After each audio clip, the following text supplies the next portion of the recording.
Each 2D of an international eater's life is agony. Metallic spikes pushed into their skulls flip thoughts into torture and peace into ache. They don't fight for glory or cause anymore. They fight because killing is the only element that makes the screaming stop, and the blood god usually demands more. I wake to the screaming of the nails again. Continually the screaming. Always the digging. Like rust-coated arms clawing through the tender rely of my brain. My eyes open to darkness, and the flavor of copper floods my mouth. I've bitten through my tongue in my sleep once more. The ache does not bother me. Pain is all I have acknowledged for the reason that nails were driven into my cranium. When you consider that I became a son of Omron, the name brings a sparkling surge of ache as the nails chew deeper. Even deliberating our Primarch reasons them to sing their hateful song. I'm Carcon of the World Eaters. Once I had another call. Once I wore white and blue armor and fought for an emperor who claimed to carry Team's spirit to mankind. Now I wear the red and brass of the Blood God, and I combat best due to the fact the nails call for it. My armor bears the marks of 10,000 battles. Each scar and dent a testimony to my survival. Each kill mark a reminiscence of blood spilled within the name of Khorne. I no longer depend them. There are too many. Simply as there are too few memories of the man I as soon as become. The skull forge groans round me as I upward thrust from my slab. Not a mattress. I do now not sleep as mortals do. I absolutely lie immobile until the nails drive me to transport once more. The chamber is sparse. Unadorned metallic partitions stained with the rust-cold remnants of blood. A rack holds my armor and guns. Inside the corner sits a small shrine. Skulls piled upon skulls. A few human, some Xenos, all claimed in warfare, all provided to the blood god. I say no prayers earlier than it. Khorne cares not for words. Handy is for blood and skulls. My brothers are already wakeful. I will hear the grinding of chain axes and the low rumble of voices from the education pits. The sound makes the nails dig deeper. They want me there. They want me to spill blood. Even the blood of my brothers will do. It's far our manner. We hone our abilities towards one another while there are no actual enemies to kill. Whilst the education is finished, we will have a tendency to each difference wounds if they're no longer mortal. If they are, we are able to take the skull and add it to our shrines. I reach for my armor. Every piece is a ritual unto itself. Greaves stained with the dust of 100 worlds. Vombra braces notched from parrying blades and claws and things and not using a name. Chest plate bearing the stylized photograph of Fangmore. The image of my warband. The Gore Feasters. We comply with Kagaroth, the Blood Spiller. Even though observe isn't always the proper word. We kill at his route due to the fact he's strongest among us. Whilst he weakens, one people will take his location. I haven't any preference for such glory. I choice simplest the brief silence that includes giving the nails what they want. The helm comes final. As I raise it, I catch a glimpse of my mirrored image in the polished steel of the bulkhead. My face is a spoil of scar tissue and steel. The nails protrude from my scalp like silver insect, legs burrowing into my flesh. My eyes are bloodshot orbs floating in pools of midnight. The pores and skin around them is stretched tight and light. My mouth, everlasting snow, revealing tooth filed to points. I no longer understand the face staring returned at me. Perhaps I by no means did. The helm slides over my head with the acquainted hiss of seals enticing. The armor powers up, neural interfaces linking with my implants. Ache flares throughout my anxious machine as the nails sign in the relationship. The pain is ideal. The way the armor is functioning. In manner I am equipped for warfare. I retrieve my guns from their rack. A sequence axe in my proper hand, the enamel still crusted with dried blood from the previous day's training. A bolt pistol in my left. Both are historic. Both have served me well. The chain all bears a call. Blood Drinker. I did now not call it. It belonged to a brother I killed in the preventing pits, whilst the nails drove me too far. Taking his weapon was my proper as victor. I do not bear in mind his call, just every other cranium for the shrine. I leave my chamber and stalk through the corridors of the Skull Forge. The ship is antique, older than me. It has served the Legion considering the fact that before the heresy. Its hallways are slender and twisting like veins in a rotting body.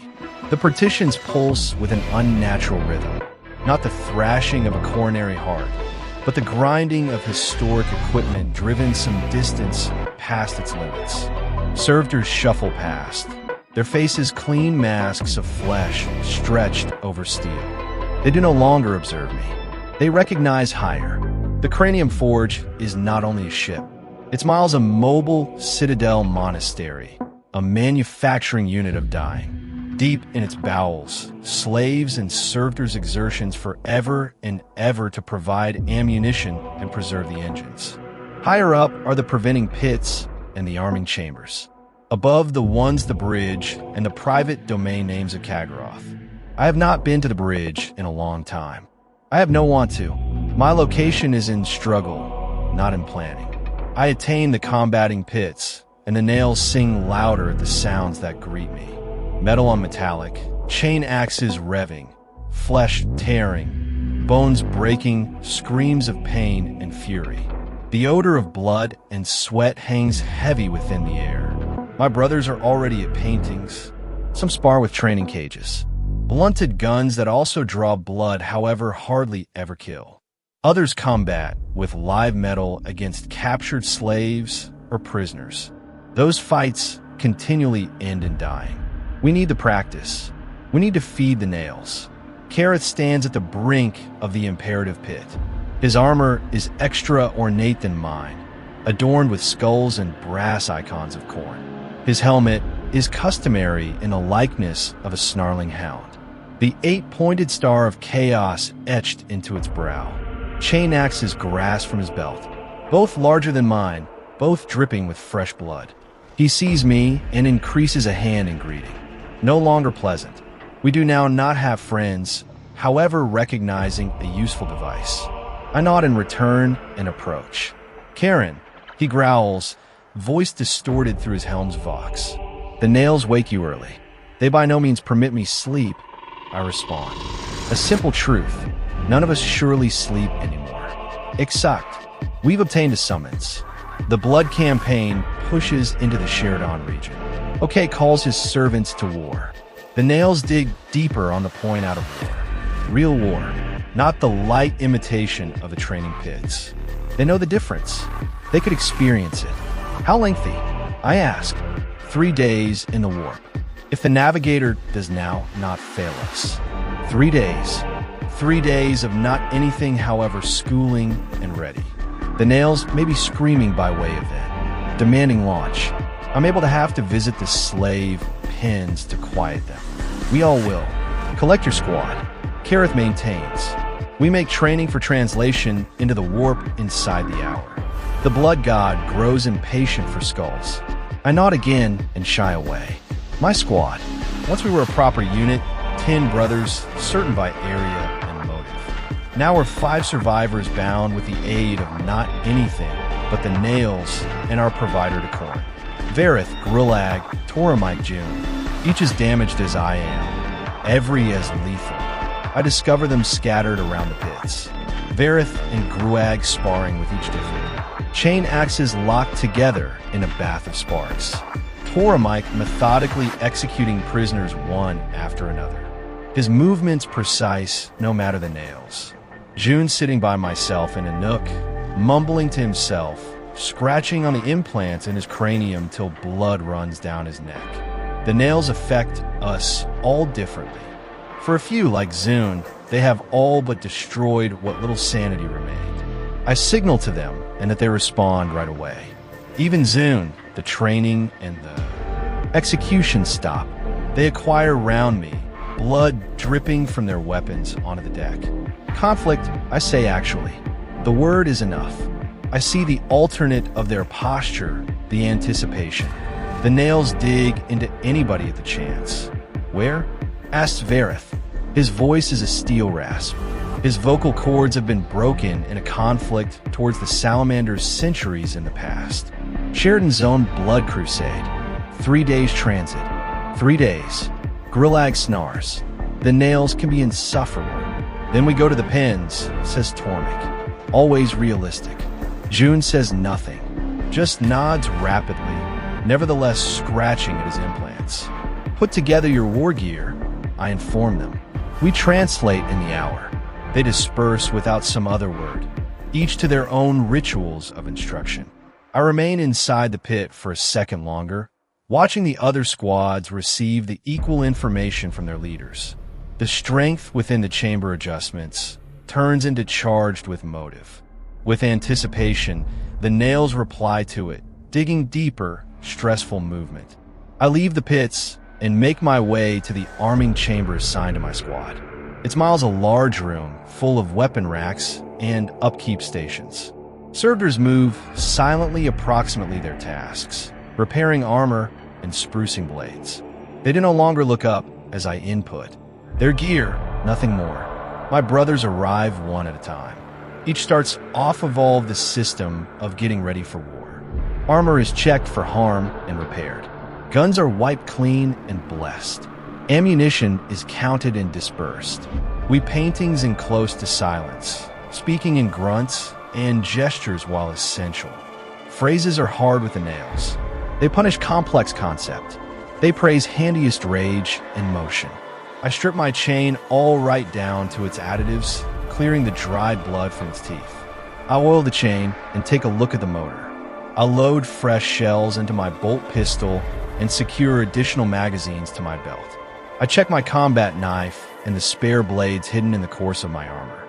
In warfare, a warrior have to be prepared to lose his #1 weapons.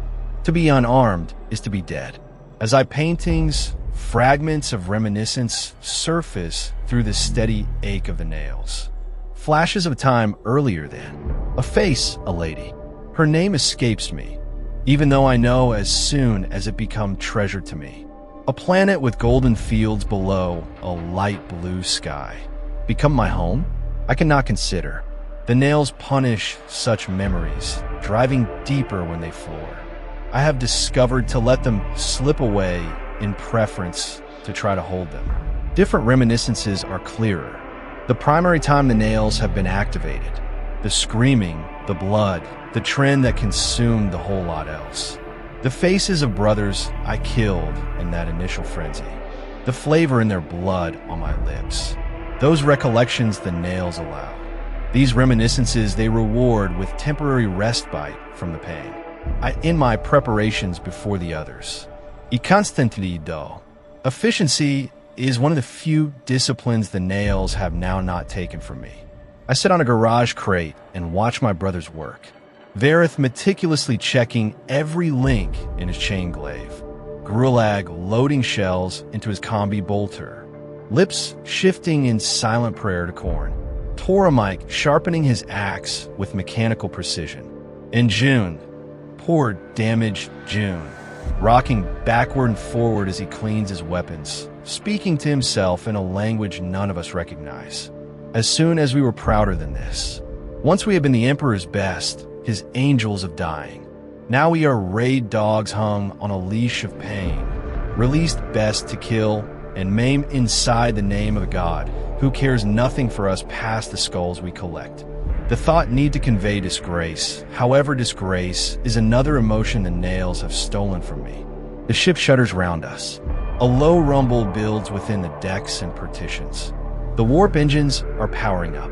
Soon we are able to leave actual space and input the immaterium, the area of the gods, the area of insanity.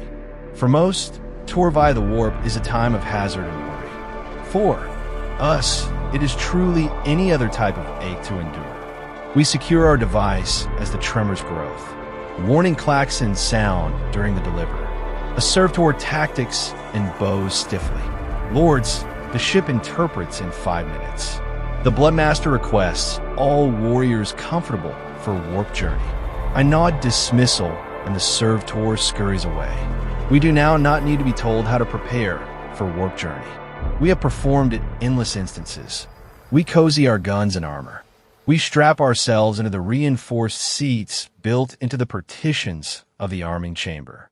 We do now not retreat to quarters or special chambers as the mortal crew do. The warp holds no terror for us. We've got visible worse. The rumbling builds to a crescendo. The deck plates vibrate below our toes.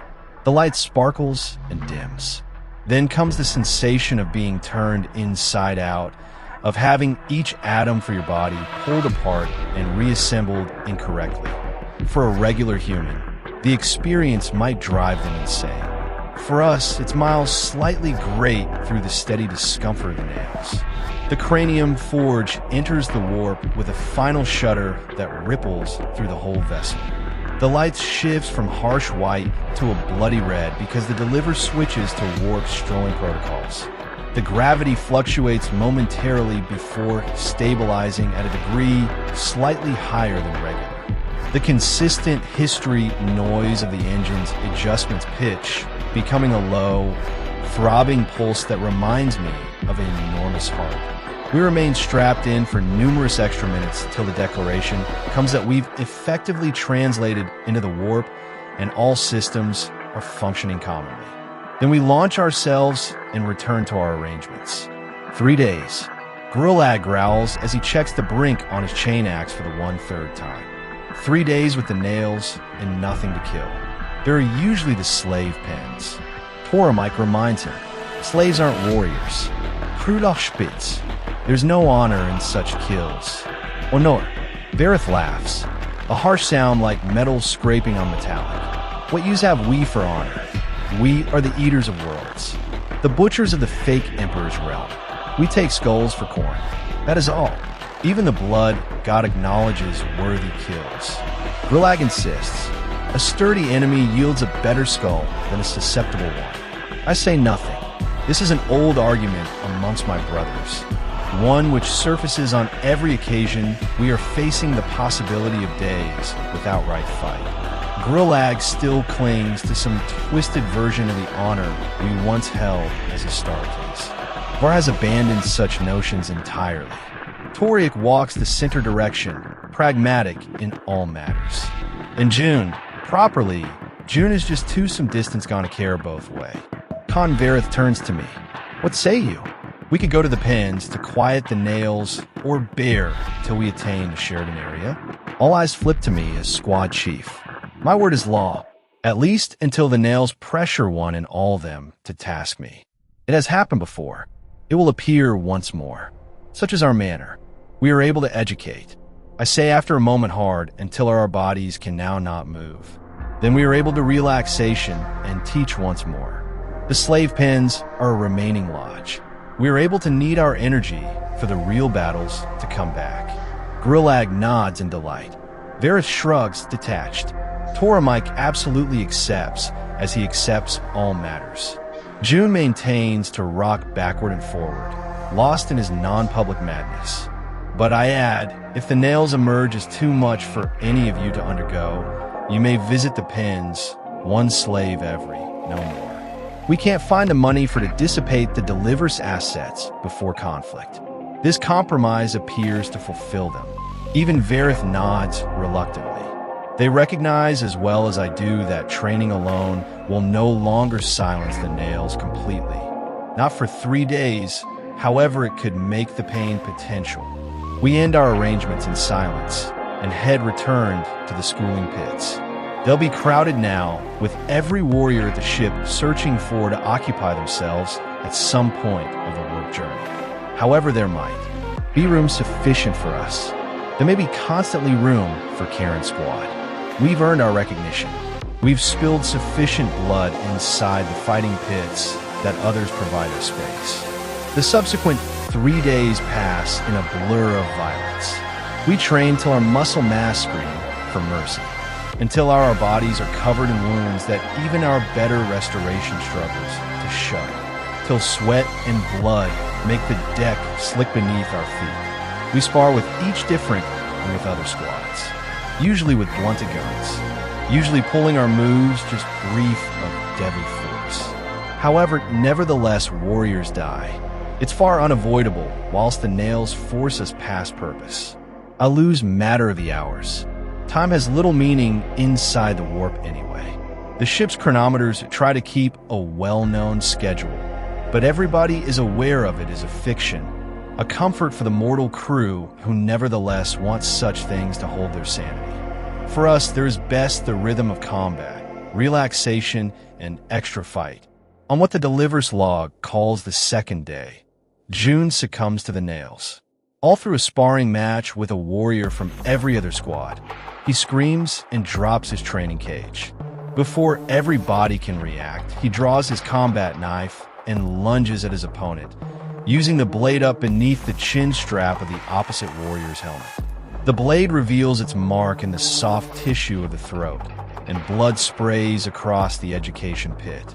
The other warrior falls, choking on his own blood. He'll now not die. Now not completely. The apothecaries will save him if they deem him worth. However, the damage is completed. June has damaged the rules of the pit. Punishment is rapid and intense. Kagaroth himself steps into the pit and faces June. No phrases are exchanged. None are needed. Kagaroth attracts one in every of his chain axes and turns on it with a roar that echoes through the chamber. June, still lost to the nails, charges with nothing however his knife. The fight is short and brutal. June manages to attain a single wound, a shallow cut across Kagaroth's forearm. Then the chain axe catches him within the chest, tearing through ceramite and flesh alike. June falls to his knees, blood pouring from the massive wound. Kagaroth raises his axe for the killing blow. I break through. Lord, I name out. He's my responsibility, my warrior. Kagaroth pauses, the axe held high. He turns his helmeted head towards me, thinking about. You declare the right of correction? He asks, his voice a rumble of barely contained fury. Ido, I verify. By way of our savage traditions, a squad chief can also execute his personal warrior if that warrior breaks the laws of the warfare. It's Miles both a proper and obligation. Kagaroth's steps returned, lowering his axe. Then correct him, Karen. I draw my bolt pistol in method zoom. He kneels in a pool of his own blood, the nails in the end quieted by the shock of his wound. His helmet has been knocked off inside the combat, and I can see his face, his eyes clear for the primary time in days. He recognizes me. He is aware of what comes next. Brother, he whispers, blood bubbling from his lips. Make it easy. I area the muzzle of the pistol in opposition to his brow.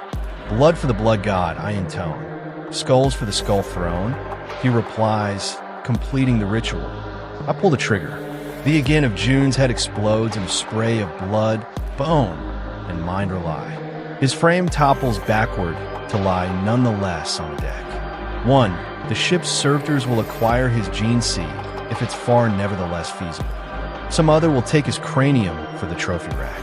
His armor and guns will be distributed in a number of the squad. Not anything is wasted. Not anything is mourned. I holster my pistol and turn to Kagaroth. It's far accomplished. He nods once, then addresses the accrued warriors.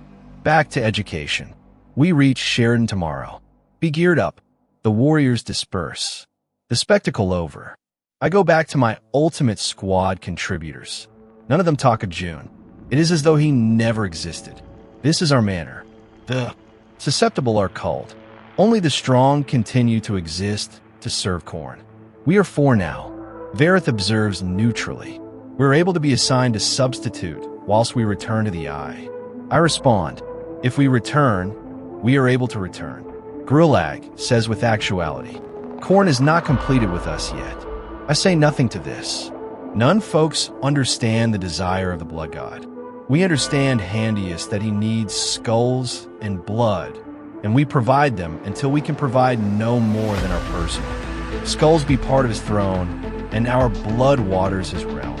It is an easy existence, brutal, however simple. We resume our schooling, pushing even harder now.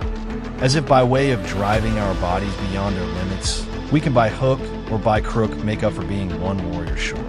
as though Khorne might word our determination and favor us within the coming battle. It is a silly concept, however one the nails permit. They care most effective that we preserve to move, to combat, to bleed. Whether or not it is our blood or the enemy's makes little difference to them. The 1/3 day passes much like the second. Train, rest, teach once more. The nails scream continuously now, disturbing actual violence, worrying dying net topics. I see the stress in my brothers' faces when they do away with their helmets, the bloodshot eyes, the constant tick of facial muscle tissues, the grinding of tooth worn flat from clenching. We are all barely holding on to the final threads of manipulate. None of us go to the slave pens, no longer even Vareth, who argued for it to start with. We've made a percent, unspoken but understood. We are able to store our fury for the enemy. We will give the nails what they want quickly enough. Subsequently, the assertion comes. 1 hour to translation, return to real space. 1 hour until the Sheridan area. 1 hour till battle. We return to the arming chamber and don our complete conflict plate. We take a look at our guns one very last time. We comfy additional ammunition. We prepare. The deliver shudders because it prepares to go away the war. The deck trembles below our toes. The lighting sparkles from blood red, returned to harsh white. Then comes the sensation of being compressed, of each atom for your body being compelled, returned in a proper alignment. Again, it is barely substantial through the consistent ache of the nails. With a final violent shudder, the cranium forge returns to real space. The warp engines power down with a whine that fades to silence. For a second, there is an eerie quiet throughout the ship. Then the klaxon sound. Not the warning of translation this time. However, the name to with war stations. The decision to conflict. We make our manner to the release bay wherein our drop pod waits. Different squads converge from all instructions. A river of purple armor flowing through the corridors of the ship. There is no chatter, no battle-ec or ritual exchanges. Simply the heavy tread of ceramite boots on steel decking and the occasional revving of series, all as a warrior succumbs momentarily to the nails. The release bay is huge, a cavernous space packed with drop pods, thunderhawks, and different attack craft. Servitors and tech thralls scurry about making final preparations. Overhead, a massive view display screen suggests our target. A Hive metropolis sprawling throughout the surface of a gray-brown international. Imperial banners nonetheless fly from its maximum towers. But now not for lengthy. Kagaroth stands on a raised platform, addressing the accumulated warriors. His voice booms through external vox casters, filling the release bay. Brothers, the blood god calls us to conflict. Theodon area bleeds, and OK thirsts for greater. We are able to supply him what he desires. We are able to drown this hive in blood and build a mountain of skulls in his name. A roar goes up from the assembled warriors. Chain axes rev and bolt pistols fire into the air. The nails reply to the display, digging deeper, demanding motion. I sense my own manipulate slipping because the battle rage builds inside me. The corpse emperor's lap. Dogs guard this global. Kagaroth maintains. Space Marines of the White Scars bankruptcy. They're speedy. They're professional. They're worthy combatants. Their skulls will make satisfactory services to our god. Some other roar. Louder this time. White Scars. I search my fragmentary recollections for records about this chapter. Fast attack experts. Highly cellular. Masters of the hit and run. Not the sort of enemy the world eaters typically fare well in opposition to. However, it does not remember. The nails care not anything for techniques or method. They care most effective for close combat, for the feeling of blade biting into flesh. We drop in 5 minutes. Kagaroth shouts for your attack craft. Blood for the blood god. Skulls for the cranium throne. The response is deafening, echoing from the metal partitions of the release bay. We move to our assigned drop pod, a brutal utilitarian craft designed for one purpose: to deliver us to the battlefield as quickly as possible. No consolation, no safety functions past the bare minimum. Just a steel coffin fired from orbit without delay into the coronary heart of the enemy. We strap ourselves in, securing our weapons. The indoors of the pod is cramped even for ordinary estates. For us, with our bulkier armor and large guns, it's miles claustrophobic. We take a seat with knees touching, surrounded with the aid of ammunition and extra weapons.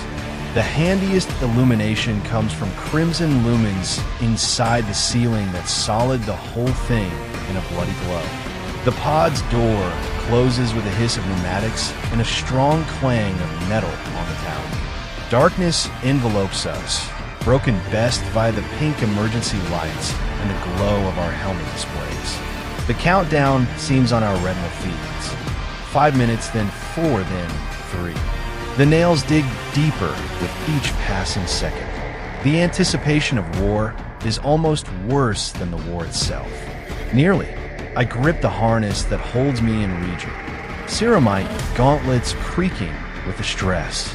Throughout from me, Grillag is mumbling prayers to OK. His voice a low growl, slightly audible over the sound of the pod systems powering up. 2 minutes. I get entry to the external feed from the Cranium Forge's auger array.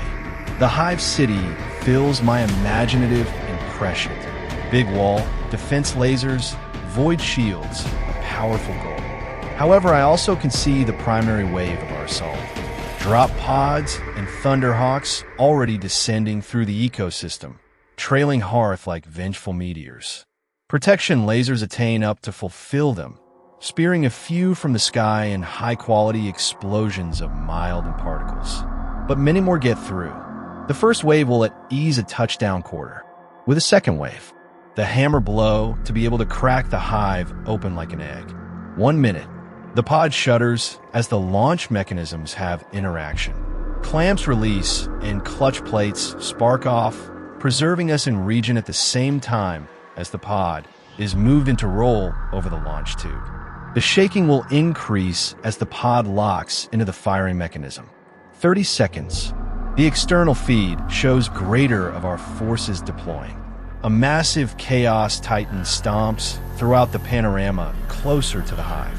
Each step crushing homes and cars beneath, its massive foot swarms of demons materialize out of thin air, summoned by means of our sorcerers to useful resource within the attack. The sky darkens with the wings of Helda and other demonic playing. 10 seconds. The nails are screaming now, traumatic release, annoying blood. My imaginative and prescient narrows to a red tunnel. My breathing comes in ragged gasps. My heart's pound in my chest like dual drums of conflict. I'm not Carcon. I'm no longer anything but a vessel for the butcher's nails. A device of Khorne, a killer given cause best via killing. Launch. The pod fires from the tube like a bullet from a gun. G-forces slam me, returned into my seat in spite of my better physiology and the compensators constructed into the pod. The sensation lasts simplest moments before the artificial gravity stabilizes and the real descent starts. We hurtle through the void towards the planet beneath. The pod's heat defend engages as we hit the upper environment and the temperature inside the cramped compartment rises dramatically. Our armor compensates, cooling structures operating beyond regular time. Out of doors, the air ignites around us, turning the steel shell of our conveyance right into a miniature sun, hurtling toward the floor. The journey is violent. The pod dollars and shakes as atmospheric turbulence buffs it from all aspects. Caution runes flash throughout my retinal show. Warmest levels critical. Structural integrity compromised on a couple of sections. Course deviation because of protecting fire. None of its subjects. Either we reach the floor intact, or we die in the try. There is no center ground. I take a look at the tactical show. Our projected touchdown region is a huge plaza close to the center of the hive. A strategic desire. We could be surrounded by enemies on all aspects. but we are able to also be in position to strike at the heart of the Imperial defense.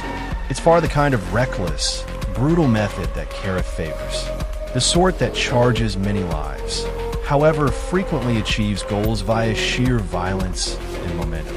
Proximity alarms sound as we enter the lower surroundings. Defense lasers song us, trying to rating a killing hit. The pod's minimal countermeasures install, freeing clouds of metal chaff and spectral decoys. A laser grazes our flank, tearing away a piece of the warmth defend. Warnings blare louder. I ignore them. My recognition narrows similarly. The nails demand all my attention now. Effect in 10 seconds. I grip my weapons tightly. Chain all in right hand, bolt pistol in left. Each geared up to deal, dying the moment the pod doors open. 5 seconds. The nails scream in anticipation. My muscle tissue annoying, geared up to explode into action. My dual hearts pump furiously, flooding my device with fight stimulants. Effect. The pod slams into the ground with sufficient force to shatter rockcrete and buckle adamantium. The retro thrusters fire on the remaining viable 2D, slowing our descent simply sufficient to maintain the impact from killing us outright. Even so, the surprise is exceptional. My enamel rattle in my skull. My imaginative and prescient blurs momentarily. The nails chunk deeper on the ache. For a fragment of a second, there is silence. Then the explosive bolts detonate, blowing the pod doorways outward with enough pressure to kill anybody standing nearby. Daytime floods the compartment, harsh and unwelcome after the purple bloom. My car senses adjust immediately, polarizing my visor to compensate. We're on our FT earlier than the doorways hit the floor. Guns ready, transferring on pure instinct and a long time of conditioning. The plaza around us is chaos. Different pods from our wave have landed close by, disgorging their cargo of world eaters into the conflict. Imperial guardsmen fire place desperately from swiftly installed positions around the perimeter.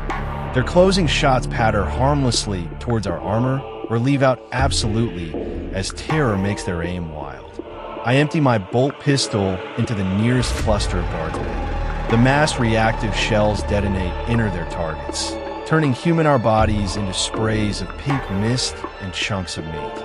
My chain all roars to lifestyles as I feed the survivors. The first swing takes a person's head easy off. The second opens any other from shoulder to hip. Blood sprays throughout my armor, blessing it with the sacred fluid that Khorne demands. The nails sing with every kill. Now not in satisfaction, by no means that, however in short-term respite from the consistent pain. Every loss of life pushes the affliction lower back for a heartbeat earlier than it returns, riding me to kill time and again in a never-ending cycle of violence and short remedy. My squad forms up around me, each brother finding his own goals.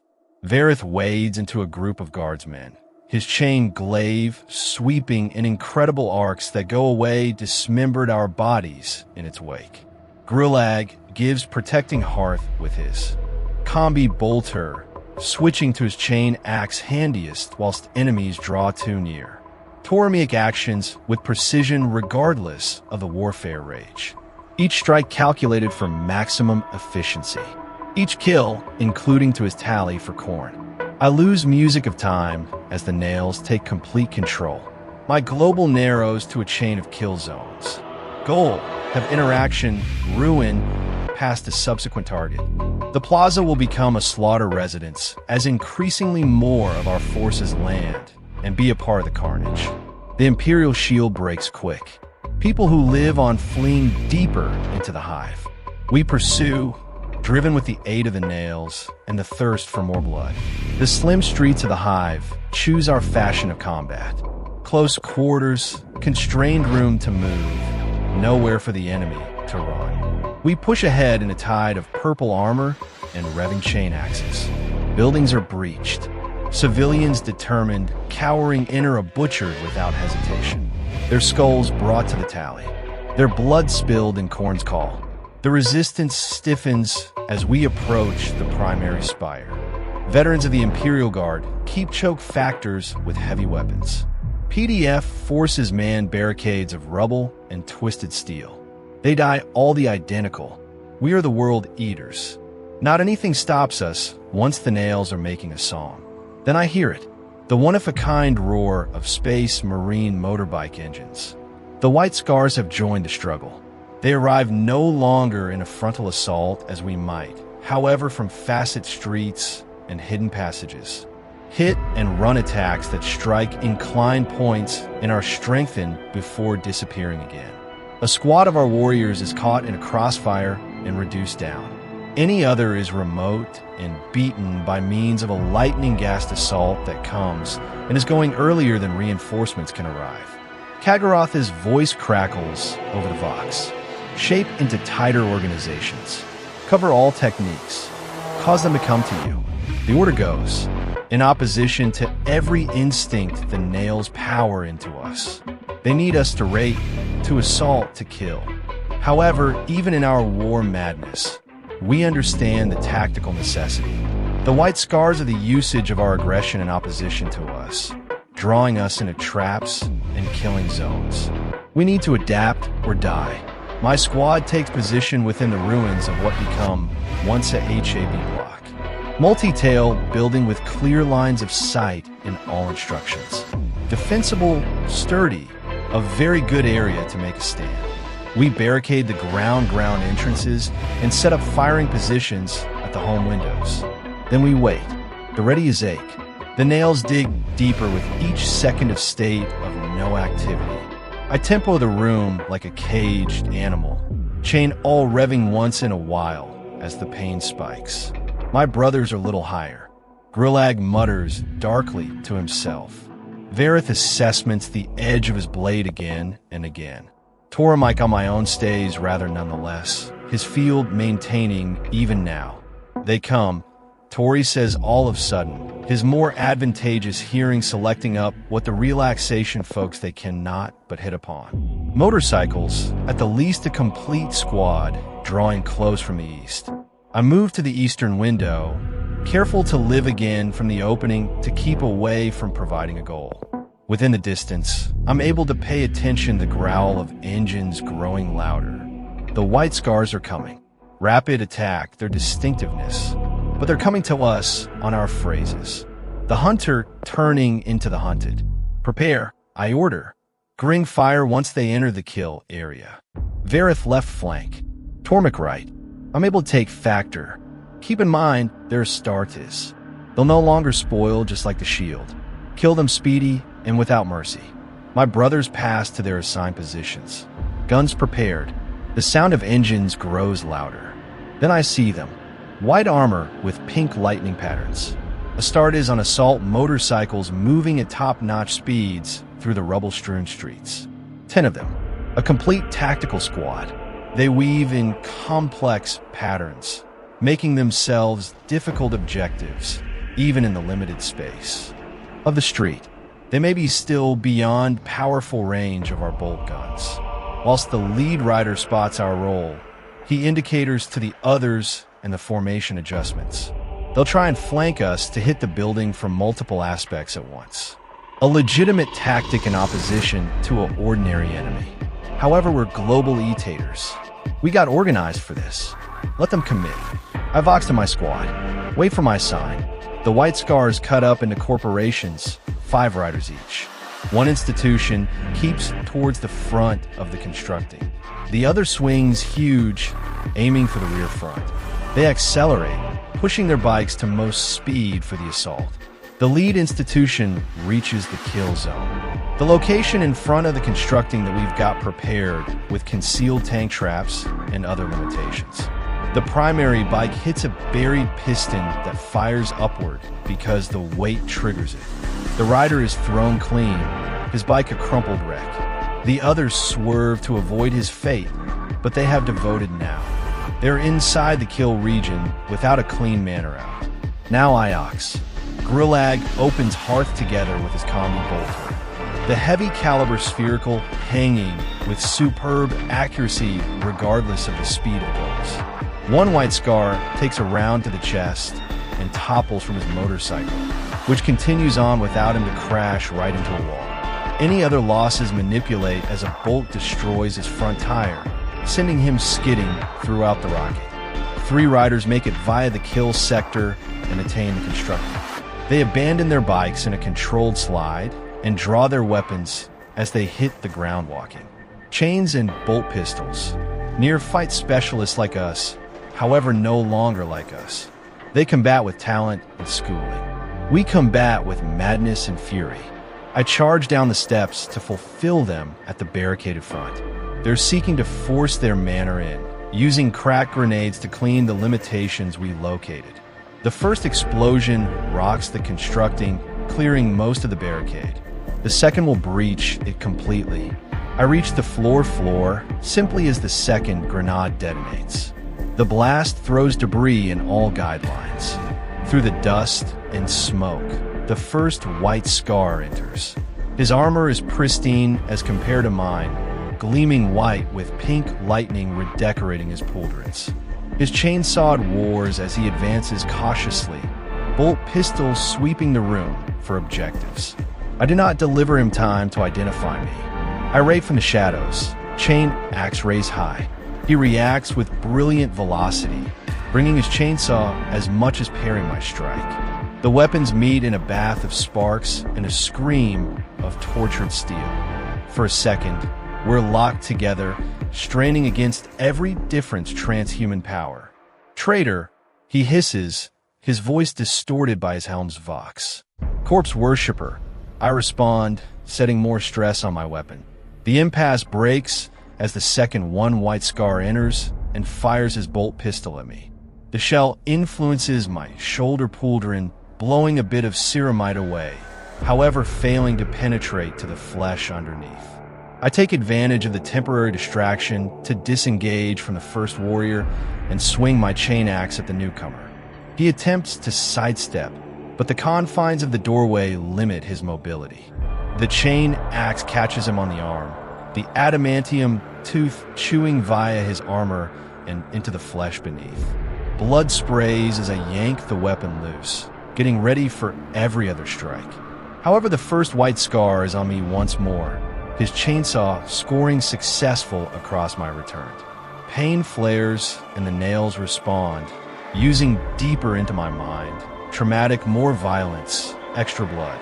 I roar and spin, my chain all describing a horizontal arc that forces each enemy to backstep. In the momentary space this creates, I draw my bolt pistol with my loose hand and fireplace point blank at the injured warrior. The shell takes him within the faceplate, shattering the ceramite and destroying the whole thing in the back of it. He drops like a puppet with reduced strings. One down. The other snarls in anger and costs, forsaking caution for vengeance. A mistake. I sidestep his rush and bring my chain axe down on his exposed back. The weapon bites deep, severing his spine and shredding crucial organs. He falls face first onto the particles-strewn floor and moves no greater. The 1/3 White Scar seems inside the doorway, assessing the situation with the fast precision of a veteran. He sees his lifeless brothers and me standing over them, bloody chain all in hand. Rather than charging in, as the second had completed, he withdraws, firing his bolt pistol to cowl his retreat. I pursue the nails, demanding I finish what I have began. As I exit the building, I turn out to be aware about the bigger war once more. The second organization of White Scars has engaged Vareth and Tormik at the rear of the building. Gunfire and the conflict of blades echoes from that course. Grug keeps to provide hearth help from the upper flooring, his bolter barking in disciplined bursts. The withdrawing White Scar has reached his motorbike and mounts it in one fluid motion. The engine roars as he kicks it to life. Making ready to hurry away, I raise my bolt pistol and fire. However, the range is extreme for a pistol shot and the spherical is going extensive. He guns the throttle and the bike leaps ahead. However, he does now not get a ways. A large discern steps out from an aspect alley at once into his direction. Kagaroth, his armor splattered with sparkling blood, chain axe in one hand and a severed white scar head within a different. The biker tries to swerve, but it's miles too late. Kagaroth swings his chain axe in a downward arc that catches the motorbike's the front wheel. Steel shrieks as the weapon tears through it, sending the rider catapulting over the handlebars. He lands tough, but rolls with the effect, coming up in a preventing stance with chainsaw prepared. A skilled warrior, a worthy opponent. Kagaroth laughs, a sound like rocks grinding together, and tosses the severed head aside. Then he costs. The fight is short but staggering. The white scar is rapid. The use of his superior mobility to keep away from Kagaroth is effective, but somewhat slower moves. He lands numerous hits, scoring deep gouges in Kagaroth's armor, but none are fatal. None even gradual the World Eater down. And when Kagaroth sooner or later connects with a backhanded swing of his chain axe, the result is devastating. The weapon tears through the white scar's torso, slicing him nearly in two. He falls in a twig of blood, choking his closing breaths into the dirt. Kagaroth turns to me, his helmet's crimson, lenses fixing on my function. Repute. 3 white scars showed. Killed on the front, I document. Unknown range, enticing the relaxation of my squad at the rear. Cope with them, he orders. Then prepare to increase on the important Spire. We've got the leading edge function. The dignity can be ours. I nod and turn again to the constructing. As I do, Grilligox is from his function upstairs. Brother, the rear is obvious. Vareth and Toromike have removed the enemy. Var is wounded, however practical. Regroup at the foreground. I order. We move at the vital Spire with Kagaroth. We converge in what became as soon as the Hab-Block's lobby. Var has a deep gash in his left thigh, where a chainsaw discovered an opening in his armor. The wound could incapacitate a normal human. However, for an Arties, specifically one pushed by means of the nails, it is simply an inconvenience. He has carried out a transient seal to save you similarly blood loss. It will maintain until the apothecaries can tend to him after the struggle, assuming any people survive that lengthy. The white scars are ambitious, Tormik notes, analyzing a deep gouge in his vein. They combat nicely for lapdogs of the fake emperor. They die all the equal. Grillag grunts, reloading his combi bolt. How many did you were taking? I asked them. 3 showed kills. Toromike replies. With the aid of my hand, 1 with the aid of Vareth's. 2 more wounded, likely fatally, Vareth adds. They have been extracted via their brothers before I could finish them. 6 killed, wounded out of 10. Not a whole victory, but a good exchange, however. The white scars will suppose 2 times earlier than attractive us without delay again. They will go back to their hit and run techniques, which means we ought to keep our subject, no matter the nails. A hard prospect, however, no longer not possible. We've done before. We check our weapons and ammunition. We patch the worst harm to our armor as first rate we can inside the discipline. Then we pass out to sign up for Kagaroth for the development on the principal Spire. The true take-a-look-at of this battle is yet to come back. The coronary heart of the Hive may be heavily defended. The white scars can have concentrated their forces there. It will likely be bloody, superb, simply as Khorne demands. As we emerge from the Hab-Block, I see that the tide of war has shifted decisively in our prefer. The preliminary resistance has been crushed. The streets are suffering from the bodies of Imperial Guardsmen and civilians. World Eaters and different chaos forces push inexorably toward the middle of the Hive. Inside the distance, the large form of the Titan stomps among homes, its weapons bringing down entire structures with each volley. The sky is dark with smoke and the ash of burning our bodies. It's miles a scene from a nightmare. For us, it is simply any other day of warfare. Kagaroth leads us via the devastation, collecting other squads as we pass. By the point we attain the processes to the imperative Spire, we're over 100 robust. An extensive force of global eaters, all driven by means of the nails, all thirsting for blood.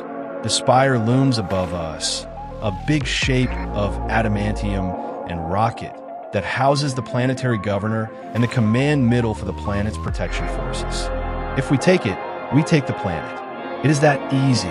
But simplicity of goal does no longer suggest simplicity of execution. The strategies to the Spire are heavily fortified. Protective imp placements bristle with heavy weapons. Squads of white scars hold key positions. Their field is stark comparison to our slightly controlled fury. In the back of them, Greater Imperial defend, and PDF form extra layers of defense. It is going to be a difficult combat, just the kind the nails choose. Kagaroth calls his squad leaders to him for a very last briefing earlier than the assault. We collect inside the shadow of a partially collapsed administrum constructing out of sight of the Imperial defenses. The Spire has 3 important entrances, Kagaroth explains, indicating factors on a difficult map scratched into the dirt. North, east, and west. Each is closely defended. The White Scars have positioned their most powerful forces on the east front, which they believe may be our primary target because of the wider technique. I look at the map, forcing my mind to cognizance via the pain of the nails, and it will not be. Kagaroth's helmet turns in the direction of me, the red-eye lenses sparkling with malevolent mild. No, we will hit all 3 concurrently. Maximum strain, most casualties. Carcon, your squad will be part of mine within the attack on the north entrance. Dreg, take your warriors east. Valg, yours will hit the west. The alternative squad leaders nod their knowledge. The plan is typically direct. Weigh down the enemy with brute pressure and savagery. No subtlety, no complex maneuvers, just violence implemented with purpose. It fits us perfectly. What of their reserve forces? Asks Drath, a veteran of countless battles. The White Scars constantly preserve back a mobile response unit. Let them come, Kagaroth growls. Whichever front they give a boost to first will gradual their advance, giving the alternative groups time to penetrate deeper. Once we're internal, their mobility advantage is negated. No person argues further. The plan is sound sufficient, and in truth, the nails care little for method. They want most effective to be unleashed, and shortly they'll be. We attack in 5 minutes. Kagaroth concludes, put together your warriors. Blood for the blood god, skulls for the skull throne. We respond in unison. I return to my squad and relay the plan. Not that there may be plenty to relay. Assault the north front. Kill the whole lot in our direction. Boost to the command middle. Simple objectives for mines, an increasing number of ruled by way of the butcher's nails. We use the remaining minutes to make our very last preparations. Clean magazines for bolt guns. Revving chain axes to make sure the automobiles are functioning effectively. Last-minute upkeep to broken armor. The rituals of conflict that have emerged as second nature over centuries of war. Then Kagaroth offers the sign, and we pass out. Our force splits into 3 organizations, each taking a specific route to its assigned front. We observe Kagaroth through the ruins of what become once a wealthy residential district. The buildings here are extra ornate than the ones in the outer Hive, or have been before our attack, decreased them to rubble. Now they're just extra wreckage in a city of destruction. We strengthen in loose formation. The usage of the ruins for canopy, whilst possible, now not out of fear, however out of tactical necessity. The White Scars are professional marksmen. No experience in giving them clean goals before we reach attack or variety. The nails make this discipline boost torture. They want us to rate, to rush headlong into combat. Restraining that impulse takes all the self-control we own. As we close to the north front, the primary shots ring out. Heavy bolt of fireplace from a protecting roll to our right. The rounds chunk via the ruined wall next to me, sending chunks of rockcrete flying in all directions. One and all Kagaroth's warriors is caught within the open and is going down. His armor punctured in multiple places. Cowl, Kagaroth Voxes. Go back fire. Put together crack grenades. We take positions in the back of numerous pieces of rubble and structural stays. Bolt pistols and combi bolters return hearth on the Imperial roll. Extra to keep their heads down than with any actual hope of hitting them at this range. I see Kagaroth sign to a warrior wearing a missile launcher. The heavy weapon comes up, the concentrated on reticle finding the source of the heavy bolter fire. The missile launches with a whoosh of propellant, streaking closer to the Imperial roll. It impacts with a thunderous explosion that sends bodies and weapon parts flying. The heavy bolter falls silent. Our course to the north entrance is clear, as a minimum quickly. Develop Kagaroth orders. We move forward a run now, covering the floor to the doorway as quick as possible. The large doorways loom earlier than us, sealed close towards our attack, but we've got not come unprepared. Two warriors bring ahead a battering ram common from the barrel of a Lehman Rust warfare tank. Others put together melter charges to weaken the structural integrity of the doorways. Earlier than they could regen the costs, the doorways begin to open. No longer completely, just enough to allow warriors to go out in unmarried record. White Scars, a counterattack in place of looking forward to us to breach. A ambitious strategy, one which plays to their strengths in preference to ours. They emerge at velocity, bolters firing from the hip, chains revving. The first wave is 5 warriors robust. They intention to disrupt our breach, strive to shop for time, for his or protecting arrangements inner. They succeed, most effective in imparting themselves to Khorne. Kagaroth is on them before they could completely install, his large form charging into their midst like a blood-soaked battering ram. His chain axes attain a terrible tally, slicing down 2 warriors in as many seconds. The remaining 3 unfold out, looking to use their superior mobility to outflank. My squad engages from the left, slicing off their tribe and circle round. Rilag's combi bolter barks, the rounds locating weak points in a single White Scar's armor. The warrior staggers, however, does no longer fall, returning fire with his personal bolter. A round catches Rilag inside the shoulder, spinning him 1/2 round before his better physiology compensates, and he rights himself. I charge in a close fight range, Chinax raised excessive. The White Scar sees me coming and turns to satisfy the threat, his chainsaw developing in a defensive stance. Our weapons clash with a shriek, a tortured metallic, and a bath of sparks. He is right, superb. His blade actions with blinding velocity, parrying my attacks and launching counters of his personal.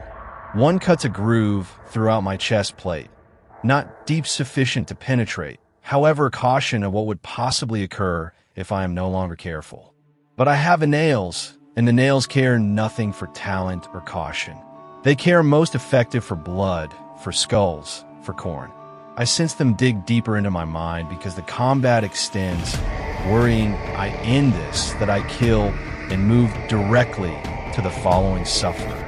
The pain will become insufferable. My vision narrows to a red tunnel with the White Scar at its give up, with a roar that appears to come from a person else. I abandon all pretense of technique and certainly hurl myself forward. The surprising price catches him off shield. He tries to facet step, but I anticipate the move and modify my trajectory.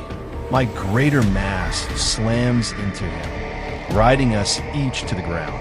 His chainsaw skitters away across the rocket.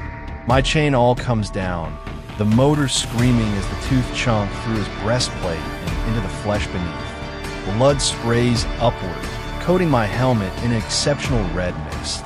I withdraw the weapon and strike again and again, long after he has stopped transferring, long after he's lifeless, until Veritha's voice subsequently penetrates the pink haze of the bands. Karen, the breach. We flow inner. I look up from the break I've fabricated from the White Scar. The doorway has been compelled open. Kagaroth's warriors pour through into the Spire. My squad awaits me, geared up to sign up for the improvement. I stand, retrieving my bolt pistol from in which it fell in the course of my berserker raid. With effort, I thrust back towards the nails, regaining a few semblance of manage, enough to feature as a squad leader again, sufficient to direct our part within the attack. We input the Spire, shifting from the cruel sunlight hours outside into the dimmer synthetic lights within. The doorway hall is massive with excessive ceiling and ornate columns supporting a gallery. Above the floor is polished marble, now slick with blood. Our bodies of PDF troopers and a few white scars muddle the ground, evidence of the initial breach. Beforehand, greater preventing rages as Kagaroth's warriors push deeper into the structure. Form up. I ask to my squad. We enhance behind Kagaroth's function.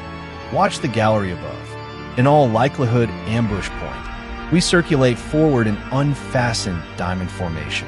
Weapons ready. The combating in advance grows in intensity. Bolter fireplace echoes off the marble partitions. Screams of the demise, both loyal and traitor, fill the air. The smell of blood and promethium and discharged weapons hangs heavy around us. As we approach a junction within the corridor, motion above catches my eye. I look up just in time to see white scars rappelling down from the gallery. An ambush as I had expected. They land in our midst. Chainswords already swinging. One drops immediately in front of me, his blade aimed at my throat. I parry with my chain axe, the enamel of both weapons screaming as they mesh collectively. We disengage and circle every other, seeking out an opening around us. My squad battles the opposite attackers.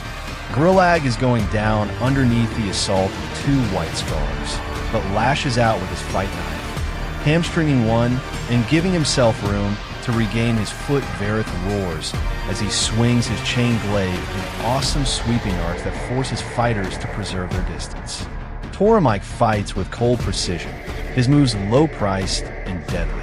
My opponent is professional, but the confines of the hall restriction is mobility. And the nails deliver me an energy and ferocity that no loyal estates can shape. I press forward, chain all and bolt pistol working in live performance.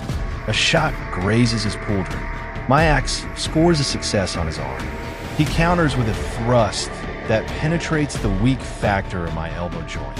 Ache flares, and the nails respond via digging deeper. With a roar that echoes from the marble partitions, I headbutt him, the pressure cracking both our visors.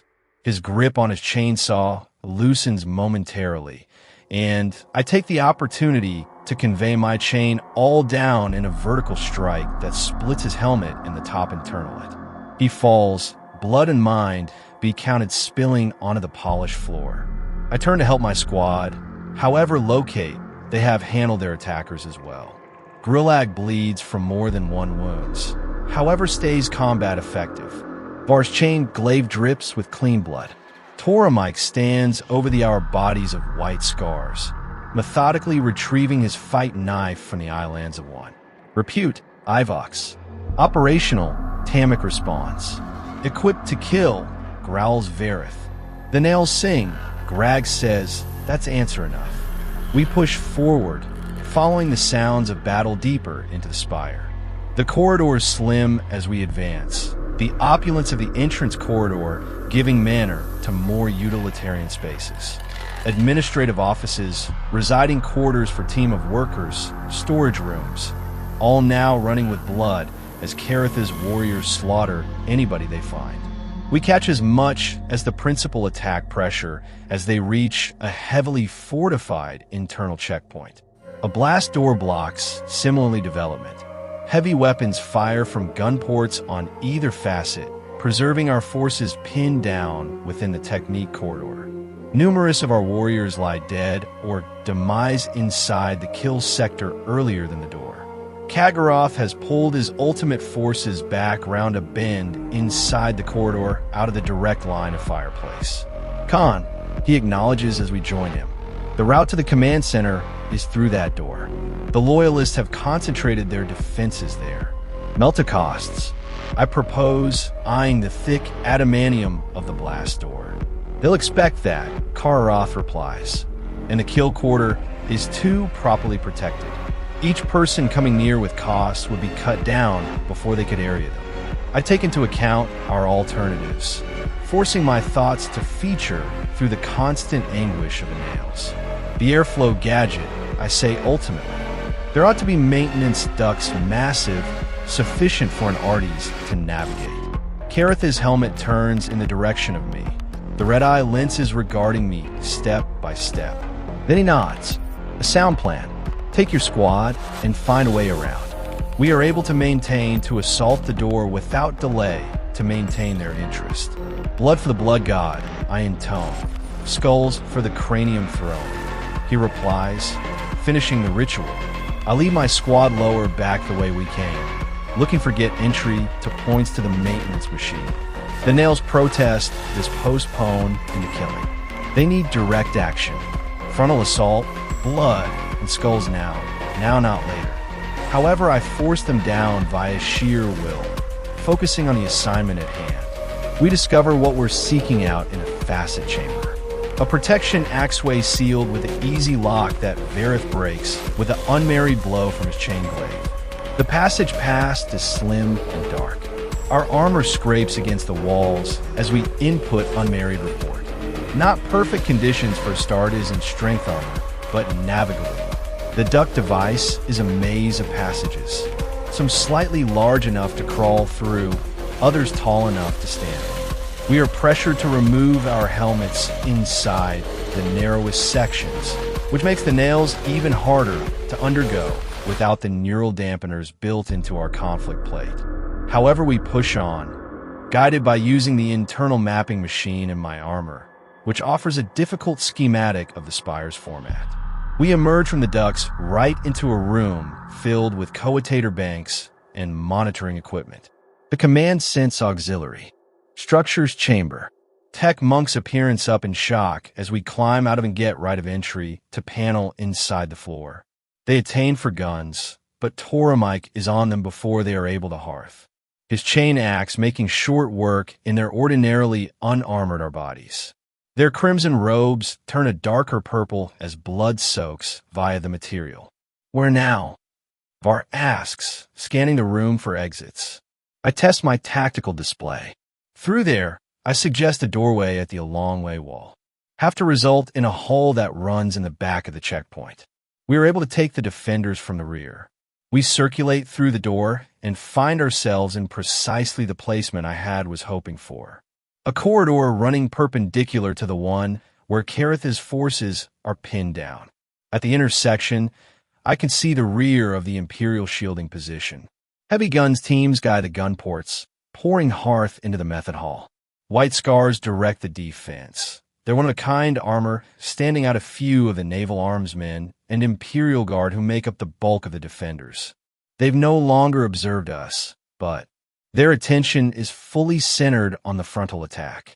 We got executed complete surprise. Grenades. I vox my squad. Then complete assault.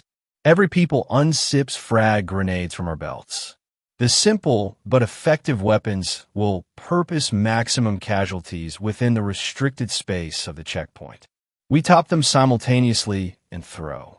The grenades sail through the air in best arcs, landing a few of the defenders earlier than they even understand they are below assault from behind. The explosions are deafening inside the enclosed space. Shrapnel tears via unarmored bodies. The heavy guns fall silent as their crews are shredded. The white scars, covered relatively by their electricity armor, continue to exist the initial blasts, however are disoriented and wounded. We price into the smoke and confusion, guns geared up. The nails sing with predicted violence. My chain axe unearths its first victim, a naval armsman looking to swing a lasgun in my course. The weapon tears via his flak armor and into the flesh beneath, barely slowing as it exits his lower back. I circulate onto the following goal without a 2D thought. A white scar rises from the carnage, blood streaming from a dozen wounds, chainsaw in hand. He coughs at me with the desperation of a warrior who is aware of he's doomed, but refuses to die without taking an enemy with him. Our weapons meet with a now familiar scream of steel on steel. He is weakened by using his wounds, but nonetheless risky. A thrust of his chainsaw reveals an opening in my armor on the waist, penetrating the black carapace below. Ache flares, and the nails respond. The sector narrows all over again to a red tunnel, with most effective my enemy at its end. I drop my bolt pistol and snatch his sword arm with my free hand. With energy born of ache and rage, I tear the limb from its socket in a twig of blood. He does not scream. Space Marines are conditioned to disregard ache far past human tolerance.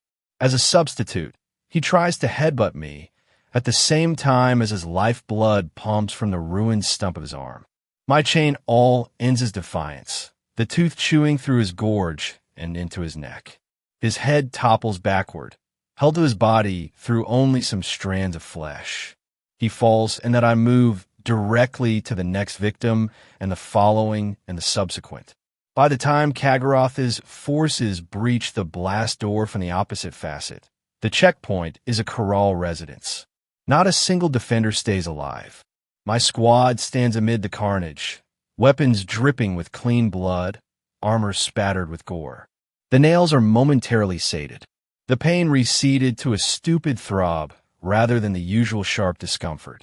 Kagaroth strides via the ruined blast door, his huge shape dominating the distance. He surveys the slaughter with approval visible even through his helmet. "Well done, Karen," he says. The route to the command middle is clear. The distinction of very last conquest may be ours. We advance together now, a tide of crimson armor flowing through the corridors of the Spire towards its coronary heart. The remaining defenders put up what resistance they are able to, but it's far futile. They die where they stand or flee simplest to be hunted down interior passages and storage rooms. None escape the blood tide. Subsequently, we attain the command center itself. A large armored door blocks our direction. In contrast to the checkpoint, this one has no gun ports, no external defenses. Its miles designed to be sealed from inside and to resist prolonged assault.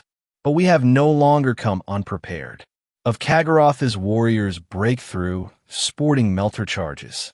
The specialized demolition gadgets are designed specifically for breaching such obstacles. They vicinity the charges at strategic factors across the doorway's body and join the detonators. We fall return to a safe distance as Kagaroth gives the signal. The explosion is not loud. However, the flash of heat is intense. The melter expenses do no longer honestly explode. They superheat the steel of the door and its frame, turning it momentarily to a molten state that destroys its structural integrity. Whilst the glow fades, the door actually falls inward with a heavy clang. Beyond lies the command middle, a big circular room packed with coetator stations, tactical presentations, and communique equipment.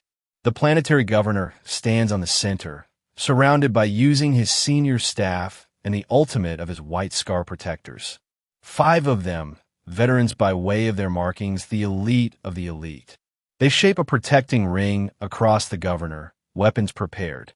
Surrender, Kagaroth, voxes, his voice booming through external speakers. Kneel before Khorne, and your deaths will be quick.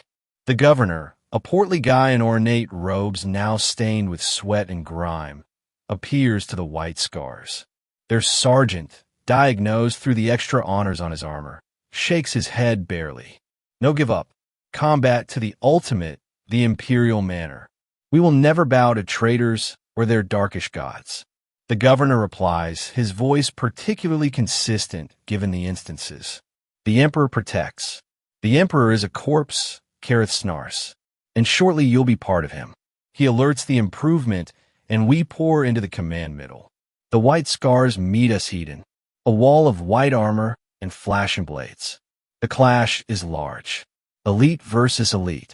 Dependable Esterdes at their best in opposition to the savage fury of the sector etators. I locate myself facing the sergeant, his power sword crackling with power as he brings it down in an overhead strike that could break up me from helm to groin if it myself had linked. I avoid, bringing my chain all round in a horizontal sweep geared toward his midsection. He parries with informal ease, the strength subject of his blade shorting out the teeth of my chain axe in which they meet. We disengage and circle each different, looking for a gap. He is right, better than any opponent I've faced these days. His movements are fluid, low cost, and not using a wasted power, a true master of his craft. In my prime, before the nails, I would have matched him talent for talent. But I'm now not that warrior anymore. I'm something else, something the nails have made. He assaults again, a complex series of strikes and thrusts that force me onto the protecting. My chain all moves frantically to parry, the motor screaming in protest on the abuse. A thrust receives via my protect, the strength sword penetrating my left pauldron and biting into the muscle under. Pain flares and the nails dig deeper. The sector goes pink. The pain becomes the whole lot and not anything. The nails scream for blood, for death, for skulls, for the skull throne. I no longer fight with skill or method. I combat with pure, unadulterated rage. My chain all will become a blur of motion, attacking from each angle with no sample or approach, just unbridled fury made occur. The sergeant's superior ability keeps him alive for several extra exchanges. He parries with strikes. He can and dodges the relaxation, but I will see the strain in his moves.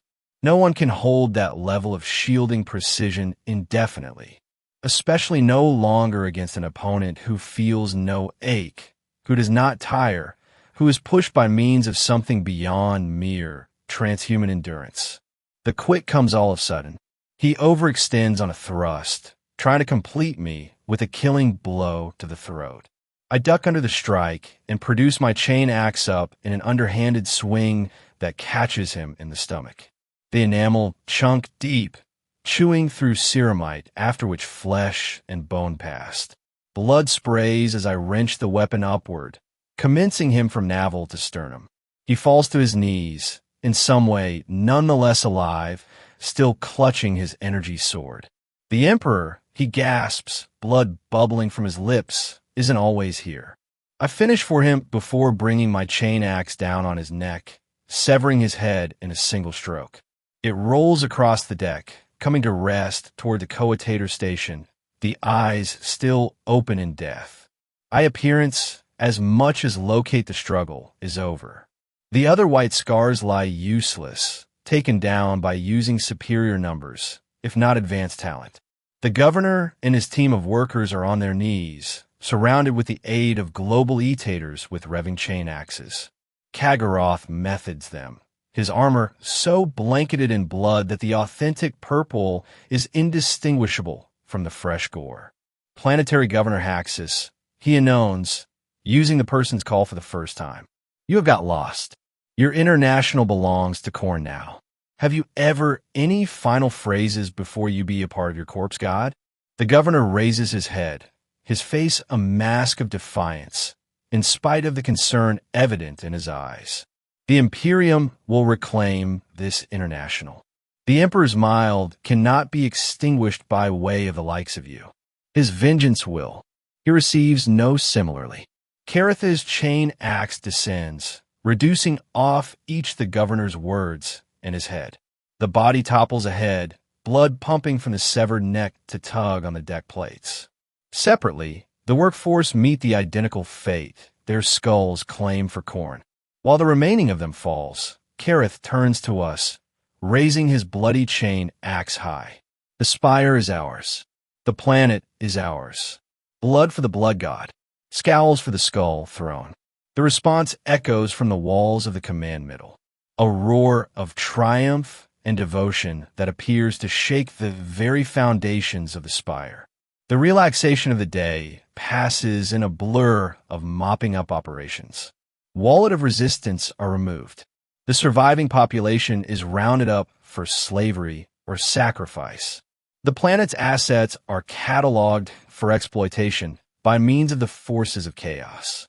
And through all of it, the nails preserve to dig into our brains momentarily quieted by means of the slaughter, however in no way definitely silent, never honestly happy.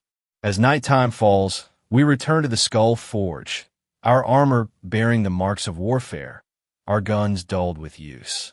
The useless are left where they fell. The wounded are tended by apothecaries who care greater for the gene seed they are able to harvest than the warriors they could save. The ones too broken to combat once more are given the Emperor's peace. Their skulls delivered to the tally for Khorne.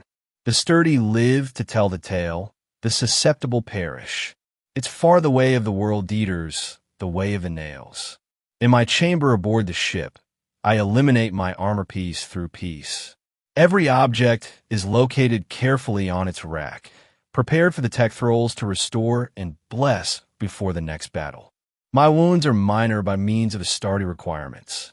The puncture in my aspect, the cut to my shoulder, they'll heal inside days. The nails have already began to quiet, the consistent ache receding to a dull pain. This is almost satisfactory by using contrast. They are happy. For now, I smooth my weapons myself, unwilling to consider that sacred obligation to anyone else. The chain's enamel are clogged with dried blood and fragments of bone. The bolt pistols. Barrel is fouled with residue from dozens of pictures. I disassemble them each, doing away with the detritus of war with practiced motions that require no conscious thought. As I work, I count the kills of the day. 27 showed. An excellent tally, one on the way to please okay. One with a purpose to maintain the nails distinctly quiet for, as a minimum some days. A servitor enters my chamber bearing a message from Kagaroth. We are able to continue to be in the Sheridan zone for any other week, crushing any ultimate resistance and securing the planet for chaos. Then we are able to return to the Eye of Terror to rearm and recruit. The cycle maintains. It constantly continues. War without end, blood without purpose. Skulls for a god who cares nothing for individuals who collect them. As I lie on my slab, watching for the few hours of unconsciousness that bypass for sleep amongst our type, I find myself taking into consideration the White Scar Sergeant, the talent with which he fought, the conviction in his eyes, whilst dying approached. For a quick second, I sense something like remorse, a faint echo of the person I as soon as become, the warrior who fought for extra than simply the temporary silencing of the pain in his head. However the second passes, the nails dig deeper on the mere concept of such weakness, punishing the notion with clean suffering. I embody the ache. I surrender to it. I let it wash through me, scouring away the ultimate vestiges of humanity. Tomorrow there can be extra killing, extra blood, extra skulls. The nails will be satisfied once more. And this is all that matters now. All which could remember. For I'm Carcon of the World Eaters. I'm the Butcher's Nails. I am K's weapon on this galaxy of limitless battle, and I will kill until I'm killed. It's Miles the only piece left to me. In the darkness of my chamber, I make out the dim outline of my skull shrine. The trophies of limitless battles stare back at me with empty eye sockets. Sooner or later, my skull will join them on someone else's shrine. In the future, but no longer today. Today I have killed. These days I have pleased the blood god.